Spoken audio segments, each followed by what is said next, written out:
dan manusia tidak diciptakan di bumi, tapi yang diturunkan di bumi, serta ditunjuk dan diangkat oleh Allah Subhanahu wa Ta'ala sebagai khalifah atau pengganti atau penerus di muka bumi, atau sebagai makhluk pengganti yang tentunya ada makhluk lain yang diganti. Atau dengan kata lain, Adam bukanlah makhluk pertama di bumi, tetapi ia adalah manusia pertama, pengganti makhluk yang telah membuat kerusakan dan menumpahkan darah di bumi. Pada saat bumi berumur 8.000 tahun, di bumi saat itu sudah terdapat banyak biji sawi yang putih. Kemudian Allah Subhanahu wa Ta'ala menciptakan seekor unggas yang diberi nama Tabirun Nasar.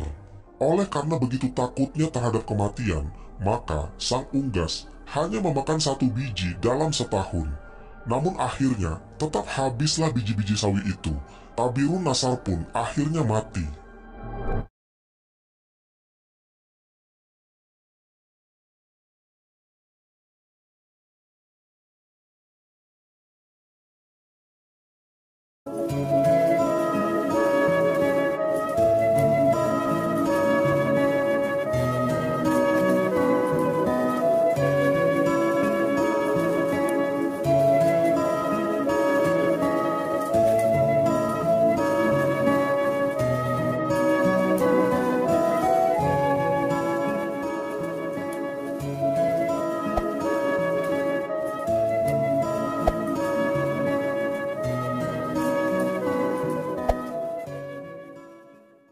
Diceritakan, dahulu kala ada yang namanya zaman Nisnas.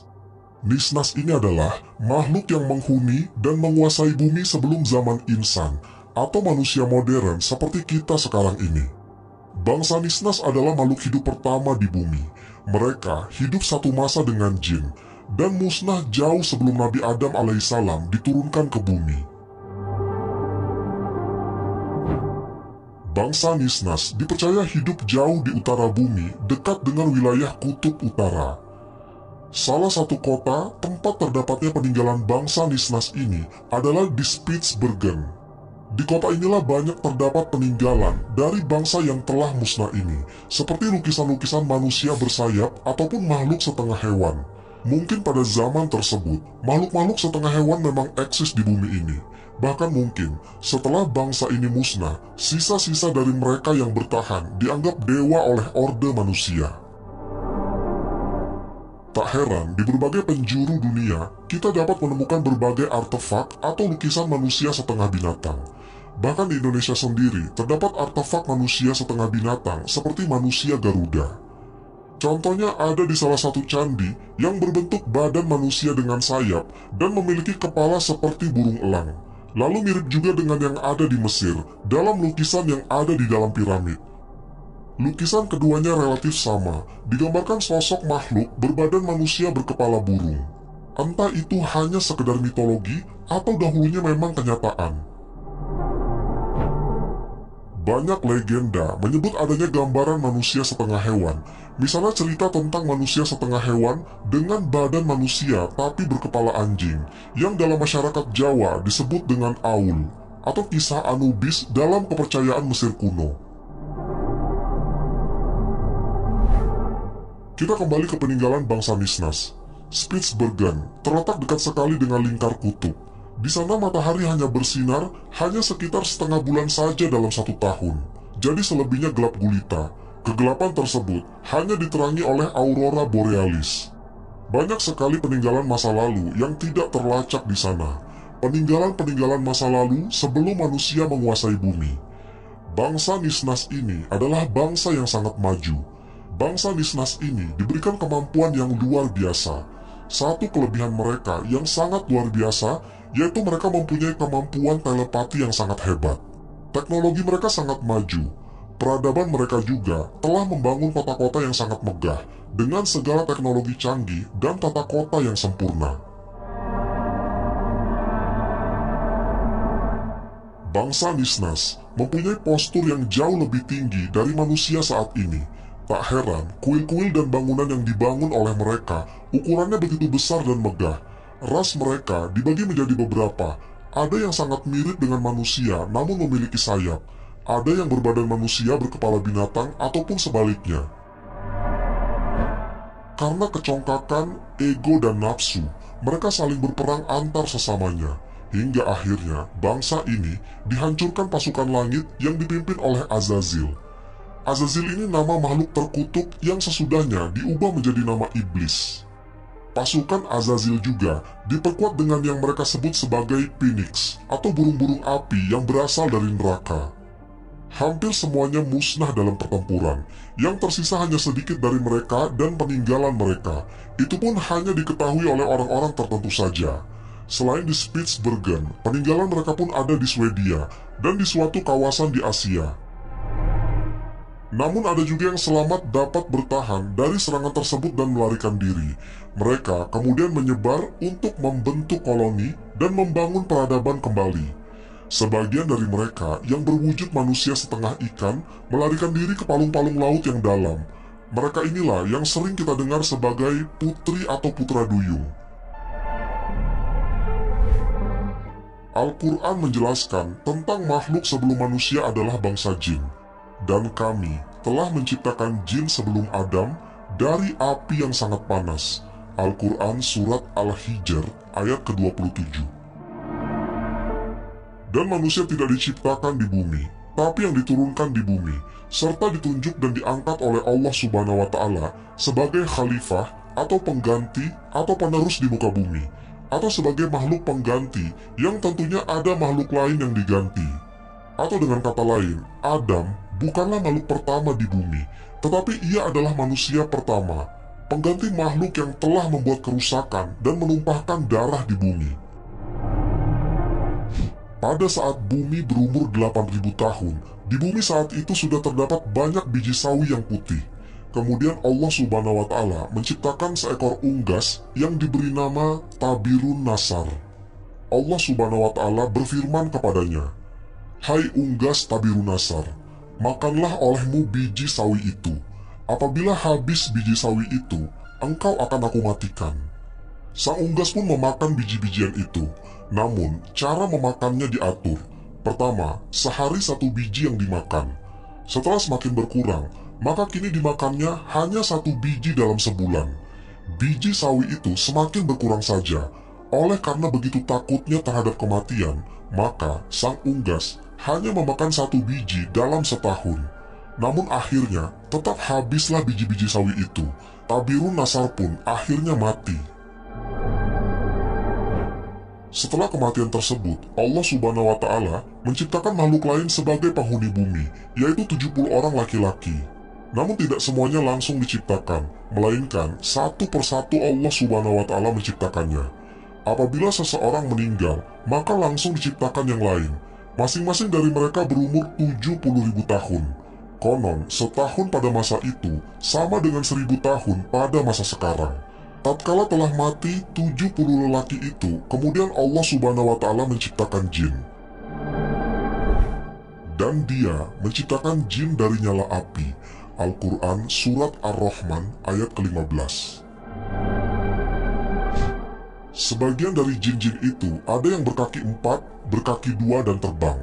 Kemudian Allah Subhanahu wa Ta'ala mengutus seseorang yang bernama Yusuf untuk memberikan pengajaran ilmu dan syariat agama. Namun jin-jin itu banyak yang mendustakan ajaran-ajaran tersebut, yang menyebabkan Allah Subhanahu wa Ta'ala mematikan semuanya. Penghuni bumi berikutnya adalah suatu makhluk yang berpasangan. Penampakannya seperti binatang yang keluar dari dalam neraka. Binatang itu pun beranak, dan anaknya dinamakan dengan Azazil. Setelah cukup besar, Azazil mulai melakukan peribadatan kepada Allah Subhanahu wa Ta'ala 1000 tahun lamanya. Setelah itu, Allah Subhanahu wa Ta'ala mengangkatnya ke langit pertama. Selama 1000 tahun di sini pun, ia tekun beribadah. Allah Subhanahu wa Ta'ala menganugerahkannya sayap yang terbuat dari manikam yang hijau. Dengan izinnya, maka terbanglah ia ke langit kedua. 1000 tahun lamanya pula ia beribadah. Demikianlah, pada tiap-tiap lapisan langit, ia beribadah selama 1000 tahun lamanya, hingga ke lapisan langit ke-7. Sementara itu, di bumi saat itu sudah ada penghuni lainnya, yaitu bangsa jin yang bernama Janna. 70.000 tahun lamanya hingga lahir anak cucunya. Kata ahli tafsir lain mengatakan, Mereka hidup selama 18.000 tahun mendiami bumi, yang kemudian menjadi sombong dan kufur. Allah Subhanahu wa Ta'ala pun mematikan Jannah. Sebagai gantinya adalah yang bernama Banunal Jannah. Ia mendiami bumi selama 18.000 tahun lamanya. Ia juga dimatikan oleh Allah Subhanahu wa Ta'ala. Sementara itu, di atas langit sana, Azazil bersama para malaikat masih khusyuk beribadah. Azazil menjadi pemimpin para malaikat selama 70.000 tahun lamanya dalam beribadah. Hingga pada suatu waktu, Azazil mengajukan suatu permohonan kepada Allah Subhanahu wa Ta'ala. Katanya, "Ya Tuhanku, 7.000 tahun sudah hambamu ini berbuat kebaikan kepadamu dalam 7 lapis langit ini. Jikalau dianugerahkan olehmu, hambamu mohon hendak turun ke bawah ke langit ke-6, berbuat kebaikan kepadamu. Pergilah engkau," tegas Allah Subhanahu wa Ta'ala. Turunlah Azazil bersama 700 malaikat pengiringnya ke langit ke-6. Setelah merasa cukup, ia pun memohon izin lagi kepada Allah Subhanahu wa Ta'ala agar diturunkan ke langit ke-5. Di langit ke-5 pun, ia memohon diturunkan ke langit yang di bawahnya, dan demikian seterusnya hingga sampailah mereka di langit dunia. Di langit dunia, Azazil mengajukan suatu permohonan pula. "Ya Tuhanku, hambamu hendak memohon turun ke bumi dengan para malaikat, bahwasanya hambamu hendak beribadah kepadamu di bumi itu. Ya Tuhanku, betapa Bananul Jannah telah banyak berbuat kerusakan di muka bumi. Anugerahkanlah atas hambamu ini bersama para malaikat berbuat kebaikan kehadiratmu di muka bumi itu." Allah Subhanahu wa Ta'ala pun mengabulkan permohonan Azazil itu. Diturunkanlah ia bersama 700 malaikat yang mengiringnya untuk beribadah di bumi. Setelah sebelumnya, Bananul Jannah dimatikan karena banyak berbuat kerusakan. Memasuki 8.000 tahun waktu peribadatan, Azazil mengungkapkan hatinya bahwa di muka bumi inilah ia begitu betahnya, dan tidak ada tempat lain yang membuatnya demikian betah, dan memohon agar selamanya ia berada di muka bumi untuk berbakti kepada Allah Subhanahu wa Ta'ala. Akan tetapi, Allah Subhanahu wa Ta'ala berkehendak lain dan menurunkan suatu keterangan kepada Azazil. Firman Allah Subhanahu wa Ta'ala, "Ingatlah ketika Tuhanmu berfirman kepada para malaikat, sesungguhnya aku hendak menjadikan khalifah di muka bumi." Al-Quran Surat Al-Baqarah ayat ke-30. Mendengar firman tersebut, Azazil menjadi berduka disebabkan dengkinya. Mereka pun bertanya kepada Allah Subhanahu wa Ta'ala mengenai siapa yang akan menjadi khalifah itu. "Adam namanya," jawab Allah Subhanahu wa Ta'ala. Mereka bertanya tentang hikmat ketetapan Allah Subhanahu wa Ta'ala itu dengan berkata, "Adakah engkau, ya Tuhan kami, hendaklah menjadikan di bumi itu manusia yang akan membuat bencana dan menumpahkan darah? Padahal kami senantiasa bertasbih dengan memujimu dan mensucikanmu." Allah Subhanahu wa Ta'ala berfirman, "Sesungguhnya aku mengetahui akan apa yang kamu tidak mengetahuinya." Al-Quran Surat Al-Baqarah ayat ke-30. Setelah beberapa waktu, Allah Subhanahu wa Ta'ala memerintah malaikat dan sebagainya untuk bersujud pada Nabi Adam. Semuanya bersujud. Yang pertama bersujud adalah malaikat Jibril, Mikail, Israfil, Ridwan dan seterusnya, kecuali Azazil. Dalam kitab tafsir Sawi Juz 3 halaman 341, mereka bersujud pada Nabi Adam di hari Jumat dari waktu zuhur sampai asar. Namun Azazil sampai matahari terbenam masih belum juga sujud. Bahkan hingga hari Sabtu paginya, saat matahari terbit, Azazil masih belum sujud. Allah Subhanahu wa Ta'ala kemudian menegur Azazil, "Sesungguhnya kami telah menciptakan kamu, lalu kami bentuk tubuhmu, kemudian kami katakan kepada para malaikat, bersujudlah kamu kepada Adam. Maka mereka pun bersujud kecuali iblis. Dia tidak termasuk mereka yang bersujud." Al-Quran Surat Al-A'raf ayat ke-11-18. Allah Subhanahu wa Ta'ala berfirman, "Apakah yang menghalangimu untuk bersujud kepada Adam di waktu aku menyuruhmu?" Iblis menjawab, "Aku lebih baik daripadanya. Engkau ciptakan aku dari api, sedangkan dia engkau ciptakan dari tanah." Allah Subhanahu wa Ta'ala berfirman, "Turunlah kamu dari sorga itu. karena kamu tidak sepatutnya menyombongkan diri di dalamnya. Keluarlah, sesungguhnya kamu termasuk makhluk-makhluk yang hina. Iblis menjawab, beri tangguhkan aku sampai waktu mereka dibangkitkan. Allah Subhanahu wa Ta'ala berfirman, sesungguhnya kamu termasuk mereka yang diberi tangguh. Iblis menjawab, karena engkau telah menghukum aku tersesat, aku benar-benar akan menghalang-halangi mereka dari jalan engkau yang lurus. Kemudian aku akan mendatangi mereka dari muka dan dari belakang mereka, dari kanan dan dari kiri mereka, dan engkau tidak akan mendapati kebanyakan mereka bersyukur. Allah Subhanahu wa Ta'ala berfirman, keluarlah kamu dari sorga itu sebagai yang terhina lagi terusir. Sesungguhnya, barang siapa di antara mereka mengikuti kamu, benar-benar aku akan mengisi neraka jahanam dengan kamu semuanya. Hari Sabtu berikutnya, iblis dikeluarkan atau diusir dari sorga, menempati wilayah bumi, langit dan sebagainya selain surga. Maka kami berkata, hai Adam, sesungguhnya ini adalah musuh bagimu dan bagi istrimu. Maka sekali-kali janganlah sampai ia mengeluarkan kamu berdua dari surga, yang menyebabkan kamu menjadi celaka. Sesungguhnya kamu tidak akan kelaparan di dalamnya dan tidak akan telanjang. Dan sesungguhnya kamu tidak akan merasa dahaga dan tidak pula akan ditimpa panas matahari di dalamnya. Kemudian setan membisikkan pikiran jahat kepadanya dengan berkata, hai Adam, maukah aku tunjukkan kepada kamu pohon kuldi dan kerajaan yang tidak akan binasa? Pertanyaan tentang bagaimana iblis yang telah terusir dari surga ini kemudian bisa menggoda Adam mungkin sedikit mengganjal di pikiran kita. Bagaimana iblis yang sebelumnya telah terusir oleh Allah Subhanahu wa Ta'ala, namun selanjutnya masih bisa menggoda Adam dan Hawa di surga? Para ahli tafsir Al-Quran banyak yang mencoba menjawab pertanyaan ini. Ringkasnya, iblis memang diusir dari surga dalam hal menetap atau tinggal. Tetapi tidak berarti iblis tidak bisa berhenti berupaya masuk di surga. Sehingga iblis memang masuk ke surga dan menggoda Adam dan Hawa di dalamnya. Ada pendapat lain yang mengatakan bahwa penolakan iblis untuk sujud kepada Adam merupakan bukti dari kelurusan tauhid iblis. Karena iblis hanya mau sujud kepada Allah Subhanahu wa Ta'ala, bukan kepada makhluk. Sesuai pernyataan iblis bahwa dia tidak akan sujud kepada manusia yang manapun.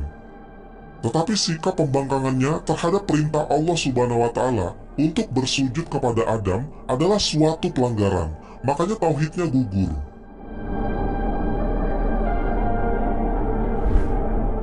Kisah ini memang terdengar agak janggal, namun ternukil di beberapa kitab para ahli tafsir yang kemungkinan bersumber dari riwayat Israiliyat. Abu Hurairah radhiyallahu anhu berkata, bahwasanya ahli kitab membaca Taurat dengan bahasa Ibrani dan menafsirkannya kepada umat Islam dengan bahasa Arab. Oleh karena itu, Rasulullah SAW bersabda, janganlah kalian membenarkan ahli kitab dan jangan pula mendustakannya mereka. Katakanlah, kami telah beriman kepada Allah Subhanahu wa Ta'ala dan segala yang Ia turunkan kepada kami. Dalil di atas mengindikasikan ada batasan dalam menggunakan dan meriwayatkan Israiliyat. Rasulullah SAW menghimbau untuk tidak membenarkan Israiliyat dikarenakan beberapa Israiliyat yang muatannya menyimpang dari kitab suci Al-Quran. Pun Rasulullah SAW menghimbau untuk tidak mendustakannya, sebab beberapa riwayat Israiliyat dari ahli kitab sejalan dengan isi dan kandungan yang terdapat di dalam Al-Quran. Jadi untuk kebenarannya, hanya Allah Subhanahu wa Ta'ala yang mengetahuinya, dan kita cukup menjadikannya sebagai pengetahuan dan mengambil hikmahnya saja. Wallahu a'lam bishawab. Semoga kisah ini bermanfaat. Lebih dan kurangnya mohon dimaafkan. Yang benar datangnya dari Allah Subhanahu wa Ta'ala, khilaf atau keliru itu datangnya dari saya pribadi sebagai manusia biasa.